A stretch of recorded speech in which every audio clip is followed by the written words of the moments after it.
Let's open our Bibles tonight to the book of Leviticus. If you don't know where that is, it's Genesis, Exodus, Leviticus. So it's the third book in the Old Testament. Leviticus 24, and I'm actually going to start reading with verse 17. He that killeth any man shall surely be put to death. He that killeth the beast shall make it good, beast for beast. And if a man cause a blemish in his neighbor, as he hath done, so shall it be done to him. Breach for breach, eye for eye, tooth for tooth. As he hath caused a blemish in a man, so shall it be done to him again. And he that killeth the beast, he shall restore it. And he that killeth the man, he shall be put to death. I'm going to do my best to keep this relatively short tonight. But this is a passage that has been misinterpreted, and it really isn't complicated. If you use the context of the chapter, the context of the book, the context of the whole Bible, and the context of history, this is really an easy verse to understand. I hope that I can make it as easy as it is. It's often a case of misinterpreting several passages and then taking all of these different passages and make them fit into one application, when in reality they're totally different situations. The case of murder is one situation. The case of eye for eye and tooth for tooth is a totally different situation, and to try to make them one does injustice to every one of those scriptures. Now, to understand what we read, he that killeth any man shall surely be put to death. In the in the Ten Commandments, the one of the commandments is, thou shalt not kill. When we think of killing, we think of any kind of killing. In the Old Testament, there were at least two different kinds, actually there were three different kinds of killing. If we were to bring it into modern language, the Ten Commandments would read, thou shalt not commit murder. Murder is what is forbidden. If you deliberately or carelessly kill someone, that's murder, and you were to be killed. If you had an animal that was known to be vicious, whether it be a dog or a bull or some other animal, it was known to be a vicious animal, and you knew it, and you did nothing to confine that animal, and that animal killed somebody, you were guilty of murder because you knew that animal was vicious and you did nothing to prevent that animal from harming someone. Murder is different from accidentally killing someone. in the Bible, God gives a couple of examples. You're out chopping down trees. Now, this is before chainsaws. Remember before chainsaws, what did we use to cut down trees? An axe. I have had to use an axe too many times in growing up. But you take the axe and you draw it back, and then you bring it down, and you keep doing that, and you keep doing that, and you keep doing that, and you go to the sides, you go above, you go below, you go in the middle, you do it on the front, the back, and eventually you cut down that tree. But you're out there and you've got your axe and you're swinging it, and as you bring it up, the axe head flies off the end. And the axe head flies over and hits the guy next to you and kills him. That's an accidental killing. God explained that. And he used the illustration of chopping down a tree, and the axe head flies off, flies behind you or in front of you, hits somebody and kills them. That's an accidental killing of someone. It was not on purpose. It was not planned. It was not done in revenge. It was not done in anger. It was a simple accident, and the person was killed.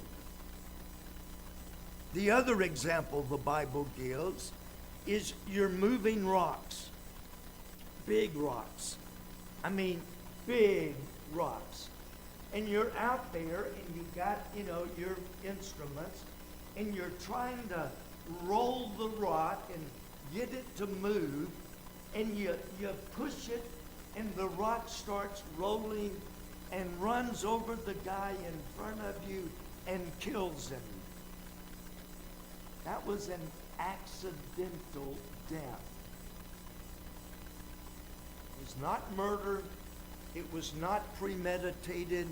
It was not done in hate or as revenge. It was what we would call a pure accident. Now, even though it was an accident, in the case of murder, you were killed. No ifs, no ands, no buts, no mercy. In the case of murder, you were killed, period. No exceptions. In the case of an accidental killing, they had 6 cities, 3 on the east side of Jordan River, 3 on the west side of Jordan River. And if you accidentally killed someone, you could immediately start heading to one of those 6 cities. They were called cities of refuge. If you could make it to that city, you were safe until they could have an actual trial. Now, here's the catch. I accidentally kill you. You're dead either way, whether it was premeditated or an accident. I took a human life. Your next of kin, which would be what? Your brother, because I did take a life accidentally, I took your life. Your next of kin, biblically, legally, could come after me and kill me wherever he found me, and he was clear and free because I took a life. Now, if I could make it to one of those 6 cities of refuge before your next of kin caught me, and I could get inside the city limits of that city, I was safe until they could have a trial. During the trial, your next of kin would present witnesses or evidence. I would present my case. The judges of that town would decide whether it was an accidental killing or murder. If it was murder, they kicked me out, and the next of kin could kill me without any question. If it was accidental, I could live in the city of refuge until the death of the high priest. In thinking in today's scenario, it would be the death of the Pope. You hope and pray he's 90 years old and ready to kick the bucket any minute, because the moment he dies, you then can go back to your home and live a normal life. But if you step outside the city limits of that city until the death of the high priest, your next of kin could kill me and be perfectly clear. There's no time limit. I think, it's been 20 years. I can go outside the city limits. I mean, it's been 20 years, and I step out of the city limits, and the next of kin catches me 20 years from now. He can still kill me, and he is perfectly clear, because accidentally, I killed someone. And whether it was accidental or on purpose, taking of a human life had consequences. I could be killed, or I can spend the rest of my life in a city of refuge. There was consequences either way. Now, the third way of killing someone is war. And I had a person ask me once, not been maybe a few years ago, they said, God is love, right? I said, yeah. Then how could God condone going out, the armies of Israel, going out and killing every man, woman, boy, and girl in certain cities? And it's like, because of their sin, God annihilated them to get rid of their sin. During war, it's you or me. It's either I kill you or you kill me. In war, I was reading just last week, there were some battles where they would kill 30, 40, 50,000 people in war. None of the Israelite soldiers were killed because they were killing in war, and there was no penalty for killing the enemy during a time of war. Now, the city of refuge, I've already explained pretty much. It was a refuge for people that killed accidentally. But there was still a price to pay. The price was you had to stay in the city limits of that city until the death of the high priest. The emphasis is God respects human life. Now, we could go into abortion. We could go into euthanasia. God respects human life. And even though it was accidental, you took a human life, and you don't take human life without consequences. Now, that's one part that people misinterpret.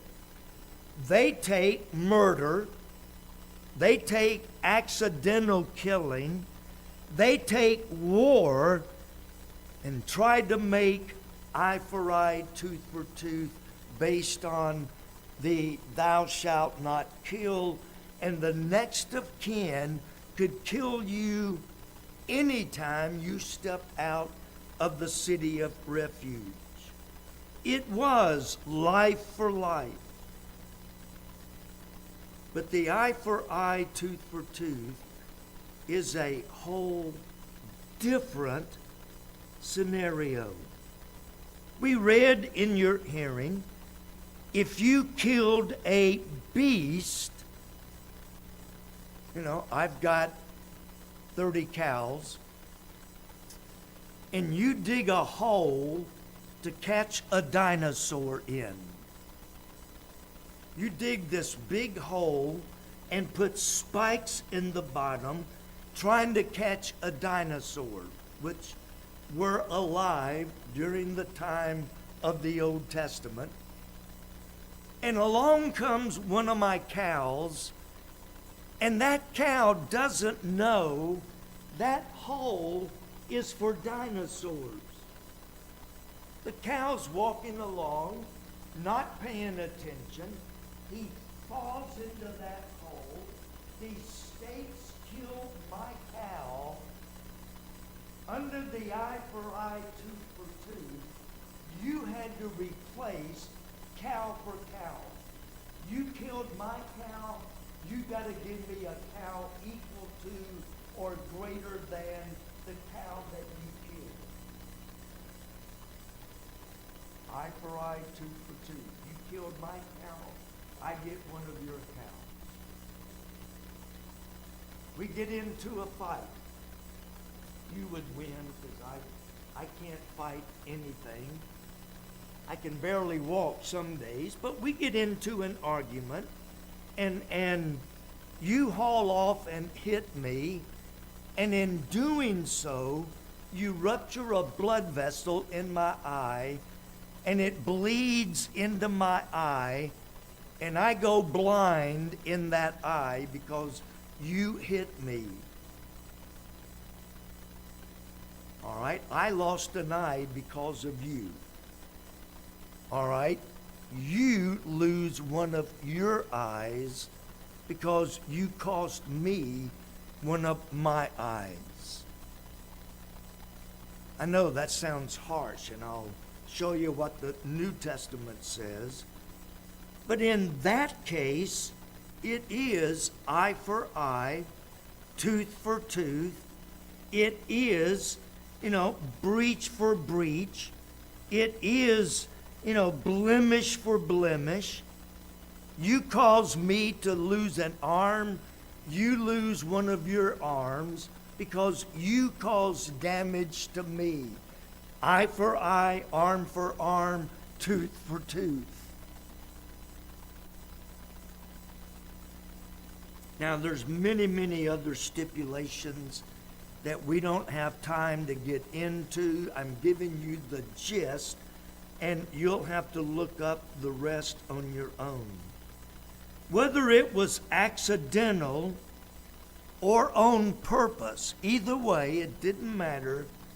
If you caused an injury, you were to receive the same loss that you caused someone else to sustain. Now, some people try to take that and put it with the thou shalt not kill and come up with the next of kin, or in my case, me personally. You slap me, I'm going to slap you back harder. We used to play a game. I've got a few extra minutes here. I'm already on page 2. It's like, let's see who can hit the hardest. You hit first. All right. Now it's my turn. and it's how hard can I hit you back? Thank you.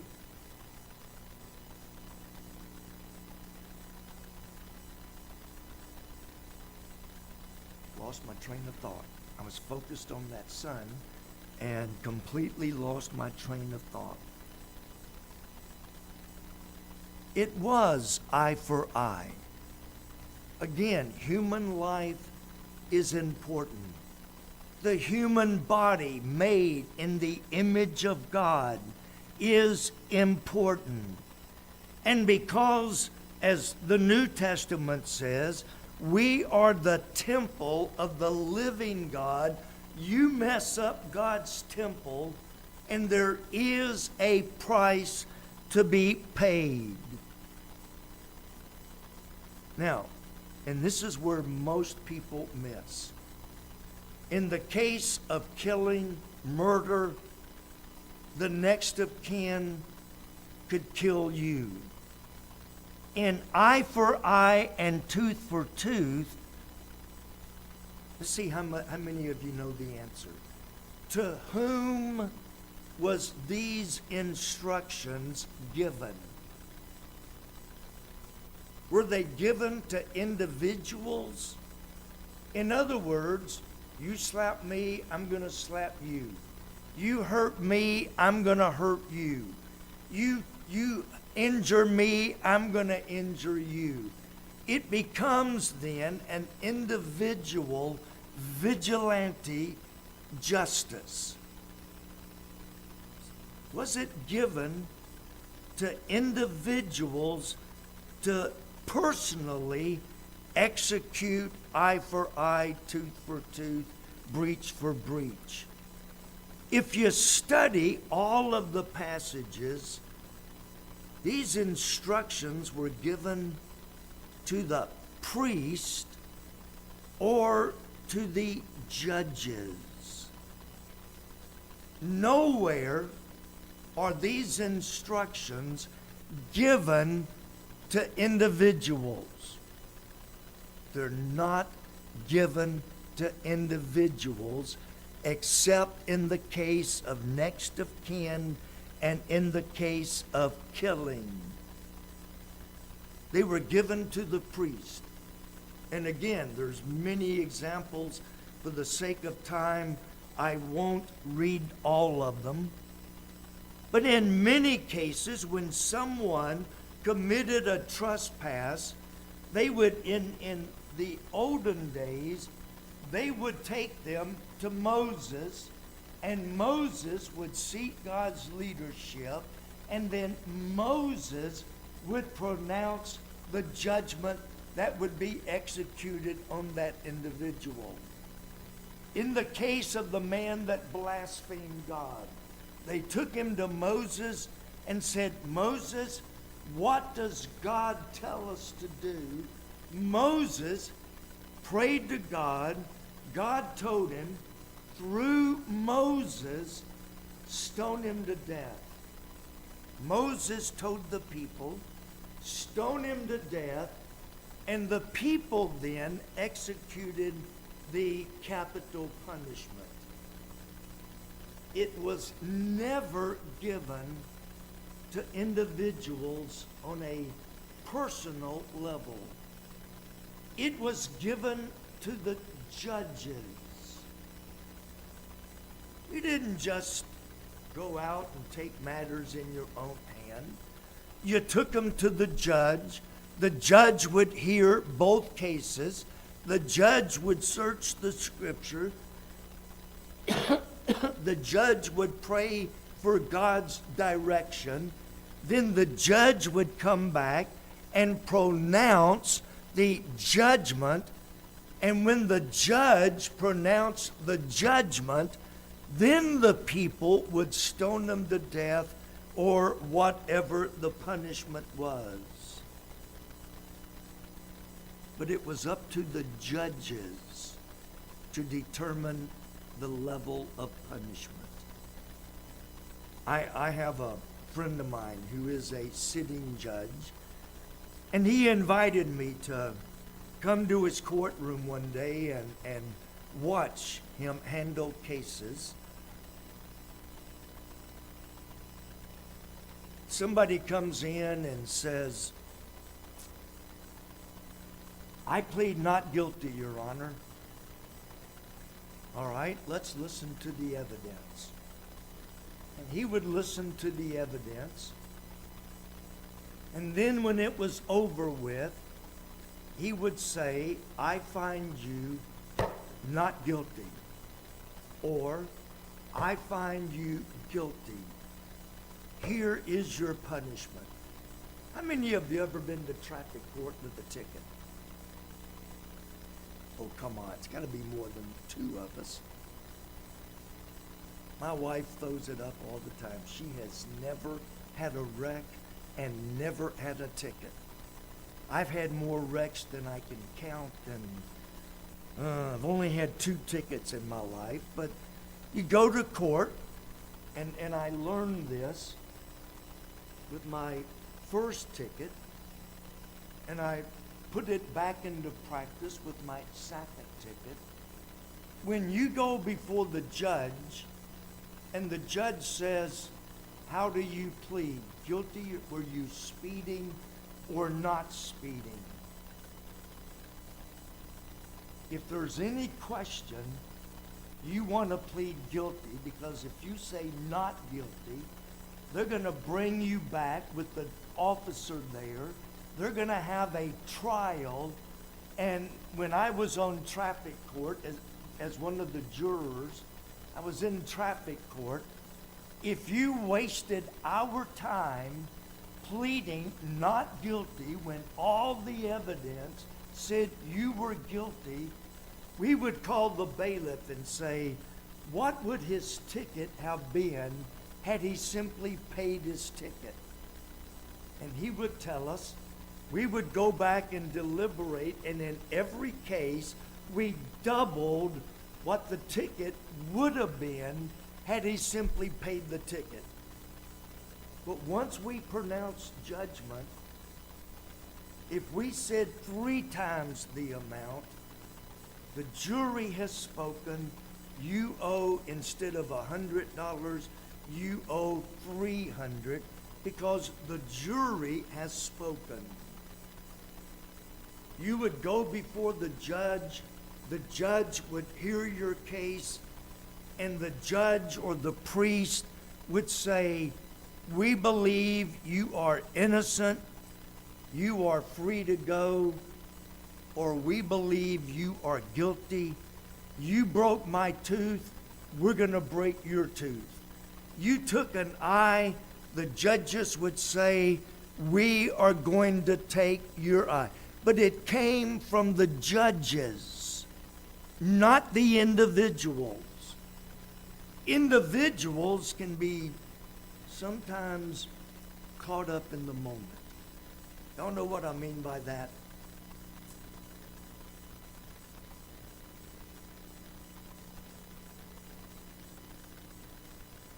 You broke my arm, and I'm already in pain. I'm excited because you broke my arm, and I am aggravated, I am mad, and so I just start breaking every bone in your body. That's why you take it to court where things are calm. Things are not running on emotions. There's no anger.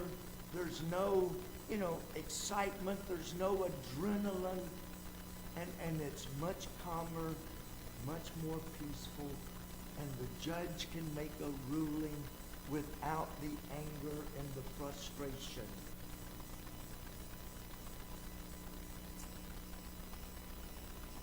That's where the judges would say, you took an eye, you give an eye. You took an arm, you give an arm. But it was up to the judges to determine what the sentence was. Now, quickly, let's move to the New Testament. I've told enough about me, but I used to have quite a temper. I know that y'all don't believe that, but in my youth, I was a wimp. Y'all know what a wimp is? I was a wimp, I couldn't fight my way out of a wet paper bag with a double-edged machete. I decided one day in gym, this kid had been giving me fits for the whole semester in gym class. So he started one day, and I drew back and hit him as hard as I could. And my hand bounced off like a piece of rubber. And then he very calmly took his hand and went boom. And I saw stars for a long time. That's when I learned fighting doesn't accomplish much. But you slap me, and I'm going to get even one way or the other. In the New Testament, listen at what Jesus said. In Matthew chapter 5, ye have heard that it hath been said, an eye for an eye and a tooth for a tooth. That's what you were taught in the Old Testament. But I'm going to change that. I say unto you that ye resist not evil, but whosoever shall smite thee on the right cheek, turn to him the other also. I had a preacher once say, they slap you on the right cheek, you turn the other cheek, then you stomp the fire out of them. It's not what Jesus is teaching. Turn the other cheek. If any man sue thee at the law, Matthew chapter 5, verse 40, if any man will sue thee at the law and take away thy coat, let him have thy cloak also. I'm going to sue you, and I'm taking away your coat. And they take away my coat. You know what? If you're going to match, you need my tie, you need my shirt, you probably will need my pants to match. And so instead of getting even, I give him my tie, my shirt, my pants. He took my coat. I'm going to give him the things that go with it. Whosoever shall compel thee to go a mile, go with him twain. This refers in Old and New Testament times. The Roman army would confiscate you and say, we've got this burden that we need to get to Jerusalem. We are confiscating you, and you have to carry this load 1 mile. Jesus said, go 2 miles. Go the extra mile. Don't just do what you're compelled to do. Give to him that asketh thee, and from him that would borrow of thee, turn not thou away. Ye have heard that it hath been said, thou shalt love thy neighbor and hate thine enemy. But I say unto you, love your enemies. Bless them that curse you. Do good to them that hate you. And pray for them which despitefully use you. Somebody walks up and starts calling you a bunch of vile, filthy names. How do you respond?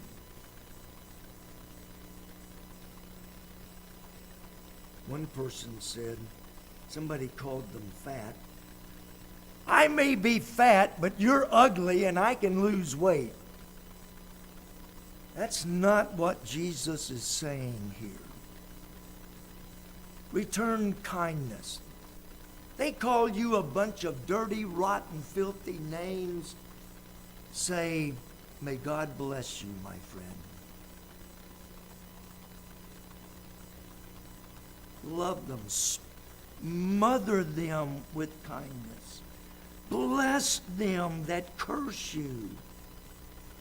And pray for them that despitefully use you.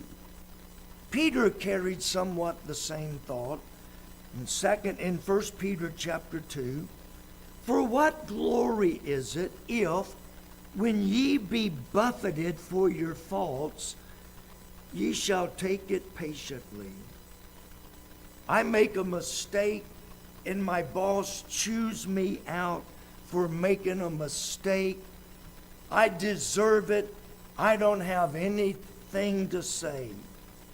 But if, when ye do well and suffer for it, you take it patiently, this is acceptable with God. For even hereunto were ye called, because Christ also suffered for us. When Christ was on the cross, they walk by and say, he claimed to be God. Let him come down from the cross. They blasphemed him. If you're God, show us. They blasphemed him. And he suffered patiently. He didn't reel back. You bunch of heathen! That's what I would like to do. Well, let's pick back up. For even thereunto you were called, because Christ suffered for us, leaving us an example that ye should follow his steps. Notice verse 22 and 23. Who did no sin? You call me names, I'm probably guilty of at least something. We used to say, sometime when Dad would spank us, I didn't do it. Well, Dad didn't believe us, and we got a spanking. And I felt really bad until I realized how many times I had done things that Dad didn't catch. And I figured the spanking I didn't deserve made up for all the spankings I didn't get. He did no sin. Neither was guile found in his mouth. Who, when he was reviled not again. When he suffered, he threatened not, but committed himself to him that judgeth righteously. The Bible tells us, vengeance is mine, saith the Lord, I will repay. Now, let me give you a real honest example. I know both of these men well, and so I'm going to give you a true story, but I'm not going to give you the names. Years ago, there was a group of people that were playing baseball. One of the preachers made a hit, a good hit, and he rounded first, was heading to second, and the umpire called him out. The preacher knew, by the way, the umpire was also a preacher. The preacher knew that he was safe by at least 2 or 3 feet. The umpire called him out. He stood up and said something to the effect, did I hear you correctly? You said I was out? Yes, out!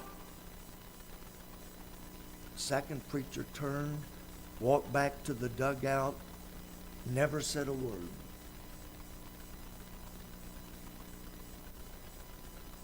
the umpire was expecting an angry response.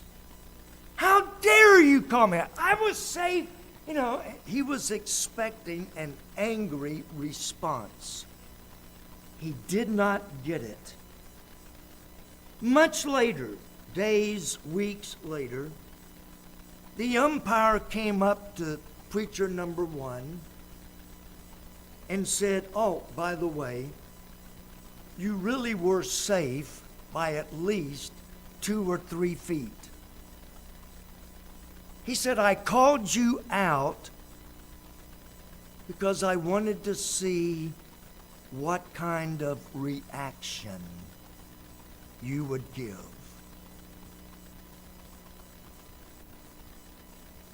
He said, "You see, I've been asked to recommend a preacher for a particular position. And before I could recommend you, I had to see how you would operate when you were falsely accused." He said, "I called you out on purpose because I had to see how you would react under pressure." Later on, the umpire recommended preacher number one. Preacher number one was called to the position, and now they are good friends.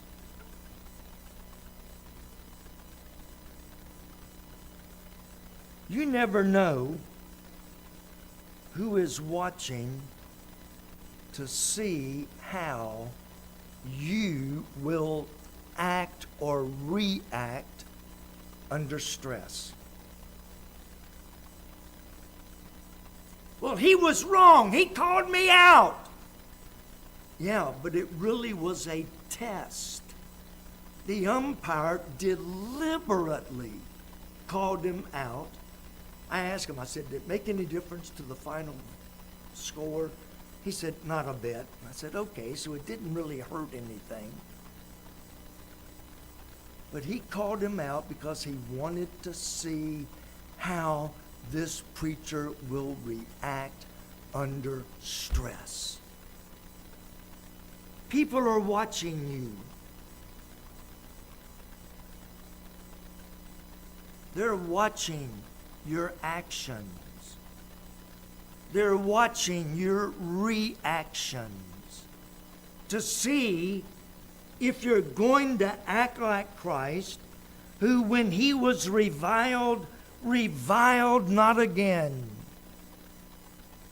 Or are you going to be a hothead like the second illustration? Again, true story.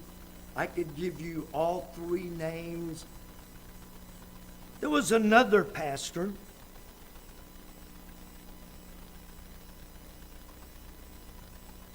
who his next door neighbor put his trash can on trash day on the edge of his driveway. He sees his neighbor put his trash can on the edge of his driveway. He goes out, yells, screams, hollers, throws a fit, takes the trash cans, throw them out across the way. Which one of those 3 preachers do you think manifested the Spirit of Christ? The one that said, "You're the ump, you call me out, I'll accept it." Or the one that threw an absolute fit, picked up the trash can, threw it away because it was a couple of inches over on his driveway? Which one demonstrated the image of Christ? Which one had the better testimony to the neighbors, to the people that were watching? Which one are used.